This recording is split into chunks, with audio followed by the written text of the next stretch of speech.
Hello, Reading Room. We are here on day 14 of our book, Letting Anna Go by, we don't know, Anonymous.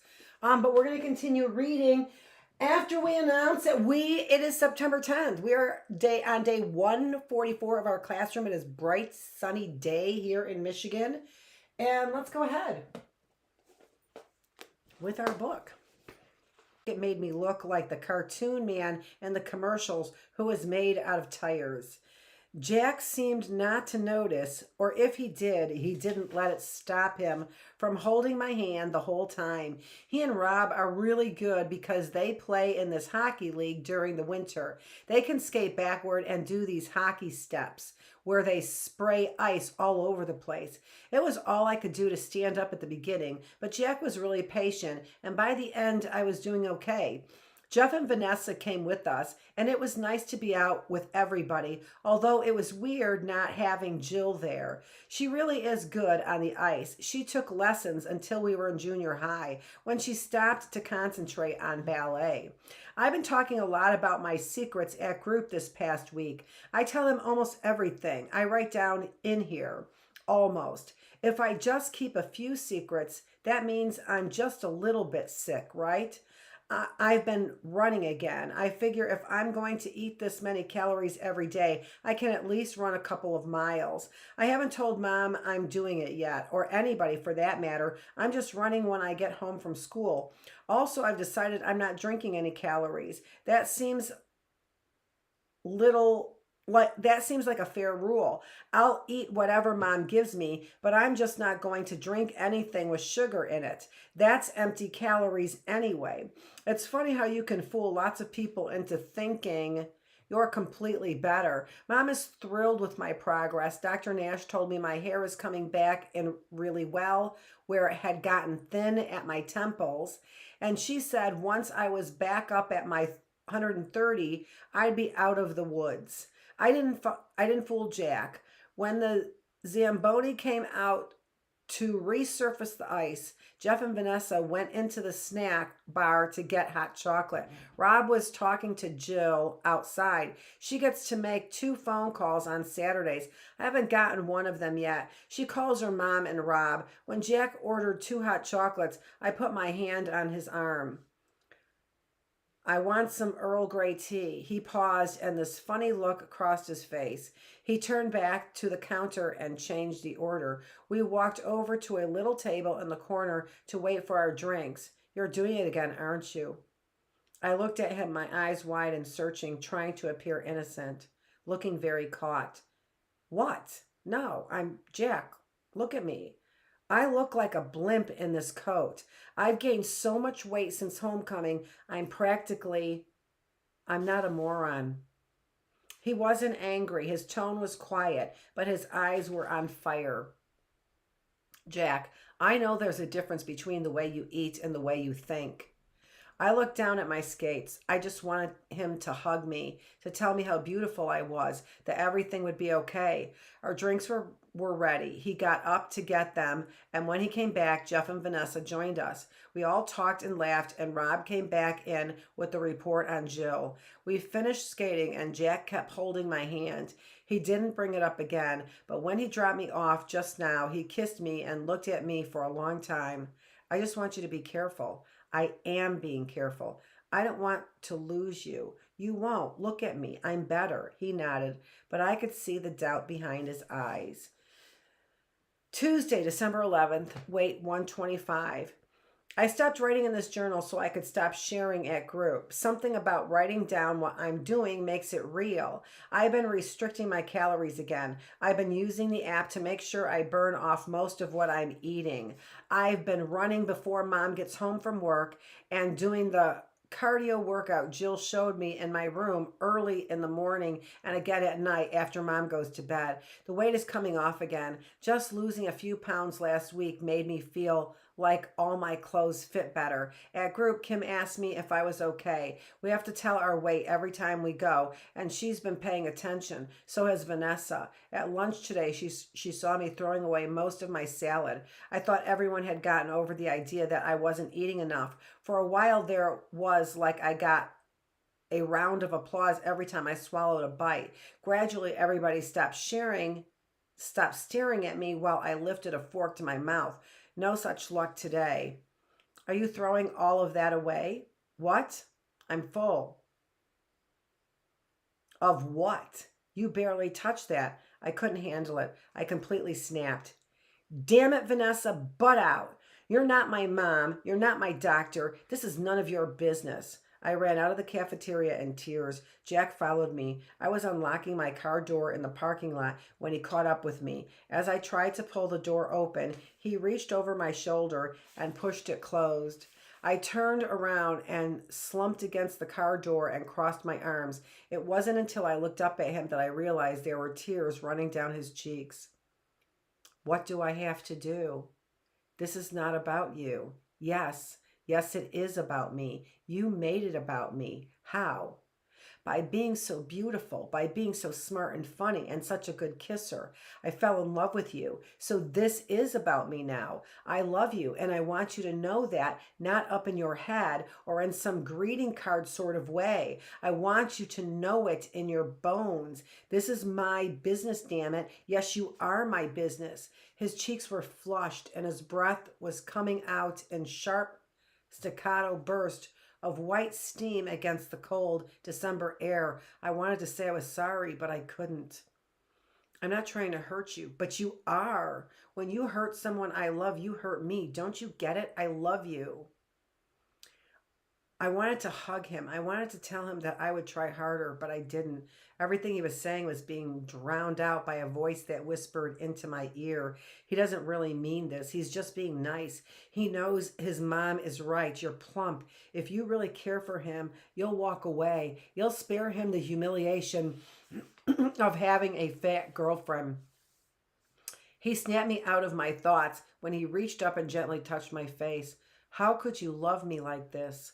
When I said those words, I saw the same sad, faraway look that had sprung into his eyes at the ice rink when I changed my order from hot chocolate to tea. I love you just the way you are. Doesn't that count for anything? All I could do was shrug. He shook his head and took a step backward. I don't understand how that doesn't make everything better. I keep thinking if I love you hard enough or well enough that you'll learn how to love yourself the way I do. He turned to walk into the school building, then stopped and looked back. I'm not giving up on you. Don't you give up on me. Wednesday, December 19th, weight 121. When Dad started crying, something in me snapped. Jack called Mom, Dr. Crane called Mom, Dr. Nash called Mom, Mom called Dad. Mom found me organizing all the clothes in my closet by color at 2 a.m. this morning. She woke up to go to the bathroom and saw the light on in my room. She took one look and knew the obsessive compulsive part of this was back in full swing. Today when I got home from school, she and Dad were sitting in the living room. Dad had a pamphlet and a website pulled up on his iPad. It's not the place Jill went to. That place is a gazillion dollars per day, but this place looks nice enough. It's here in town, and Dr. Crane recommended it. Our insurance will cover it for 22 days. At first, I told them no way. I told him I was doing just fine. Then Dad asked if he could see my phone. He pulled out my laptop. He clicked to the website Jill had shown me. He found it in the history. I just posted a screenshot last night from CalorTrack. It showed that I'd done a cardio routine twice and run 3 miles after I got home from group. It also showed I'd only eaten 1,200 calories, most of which I burned off from over-exercise. I opened my mouth to defend myself. I was going to yell at him for snooping on my computer. When I looked up at him, there were tears running down his face. I've never seen my dad cry before. Even when he was here and miserable and leaving Mom, even when his dad died when I was in 6th grade, something inside me decided not to fight him. I check into Hope House the day after Christmas next week. Tuesday, December 25th, weight 119. Dad had come over this morning to open presents with me. He and Mom had figured out how to be nice to each other for my sake, I guess. Dad made pancakes for us and made sure I ate one. I mainly cut it up into little pieces and scooted around in the syrup until it fell apart. He's coming back tomorrow to help Mom take me to Hope House. Mom is visibly relieved that I'm going. She's probably glad not to have to feel like she's checking up on me every waking moment. I woke up really early this morning and did my cardio routine twice. I know I shouldn't, but I can't help it. No matter how hard I try, I knew I'd have to eat something really fattening today, and if I didn't want to lose my mind, I had to get a jump on the calories. I tried to get excited about Christmas presents this morning. I put on my biggest smile and squealed at the appropriate times when I opened my gifts. Dad went all out. I got a new iPad and a ton of gift certificates. Mom and Grandma went back to Bloomingdale's and got a bunch of clothes I'd tried on there. By anyone's estimation today was a success as far as loot goes, but the best thing I got was from Jack.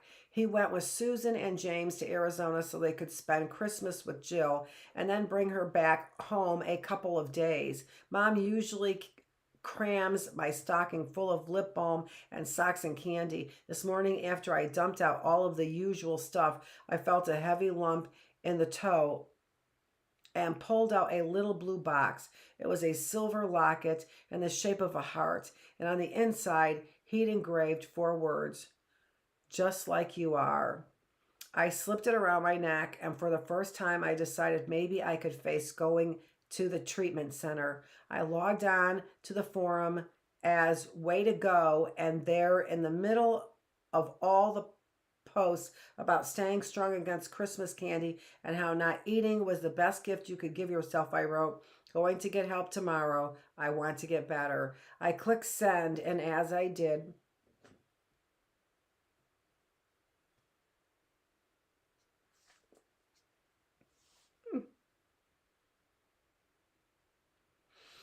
a new picture popped up at the top of the forum.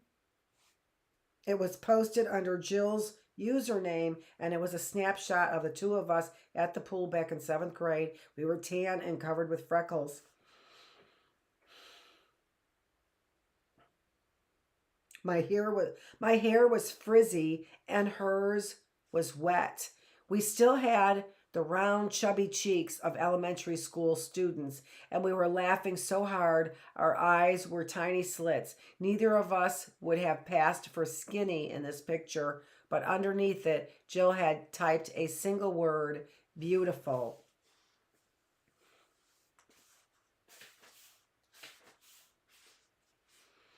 Thursday, December 27th, weight 122. Getting moved in was sad and exhausting. I'm sharing a room with a girl named Patricia. She said beautiful. Oh. Okay, stop it. I'm sharing a room with a girl named Patricia who keeps her to herself. We talked for a little while last night, and she said she's been here for a week. She's a bulimic and says she can't stop throwing up her meals. She's having major dental problems because because the constant stomach acid in her mouth has eaten the enamel off her teeth. She's missing a tooth, and the rest are weird yellow color. This morning, we all had breakfast together. Everyone has to eat everything on their plate, no questions asked. My heart was racing as I shoveled in the eggs and oatmeal. I felt bloated by the time I stood up from the table. We all have chores assigned to us, and mine is to help wash dishes in the kitchen. I felt like a cow shoveling around the kitchen, taking plates and glasses out of the dish dryer and putting them away. After that, I had my first appointment with my new therapist. It's a woman this time. She told me to call her Sharon. I like her, but I miss Dr. Crane. I talked about him, and it turns out Sharon knows him. When I asked her how, she smiled. "I'm here to help girls like you who are struggling with anorexia because I struggled with it too. Dr. Crane saved my life." "You were anorexic?" "Still am, but I've been recovered for about 10 years now." This startled me. "So you mean I'll never get over this. I'll have to deal with it for the rest of my life. Anorexia is a disease. You can keep it in remission if you do the right things, but there is no cure. There is a line that you cross with any compulsive behavior. Once you cross that line, there's no going back. If you work hard, you can recover, but you'll always have to stay on your guard. This scared me. I thought about the picture Jill had posted of us online a couple days ago. I wanted to go back. I wanted to have a rewind erase button on the last year of my life. I wanted to have never crossed the line into this disease. How do you start? You start by using your words to tell me what's wrong. Right now, you're using your body. I'm going to ask you to use your words to tell me about what you're feeling instead. This made sense to me. It was like a light bulb clicked on in my head. Dr. Crane and I had talked a lot about what I was feeling, but he'd never put it like this. Or maybe he had and I just hadn't heard him. We talked for a long time during my session about what I was feeling about my dad, my mom, Jack, Jill, Vanessa. It wasn't so much about food or eating or how I looked on the outside. It was a conversation about how I felt on the inside. When time was up, Sharon smiled and told me I was doing great. Remember, not eating, starving yourself, over-exercise, those things aren't the problem. Those things are the symptom of the real problem. That's what you're here to figure out. What is the real problem? Once you know, we'll find other ways for you to deal with it that don't involve hurting yourself. I had to come right back to my room to write that down. It sounded so exciting to hear her say it like that. When I was talking to Sharon, I remembered back to a time when I wasn't all worried about the way I looked around Jack or other boys. Even just last summer at the pool, I wasn't so focused on my weight. I think if I can find that place again, I'll be able to beat this. Hearing Sharon lay out a plan for finding the real problem made me feel so relieved, like there's hope, a light at the end of the tunnel. For the first time tonight, I feel like maybe I can win. All right, that's where we'll stop. We'll come back tomorrow, which would be Tuesday, January 1st. Wait, 124. So new year, 124. This is Dr. Annette Feravich. We are here in the reading room, which is in the classroom, and I'm the teacher. Thanks so much for joining me. I'll be back here tomorrow with the early birds. Join me at 8:30. Thanks.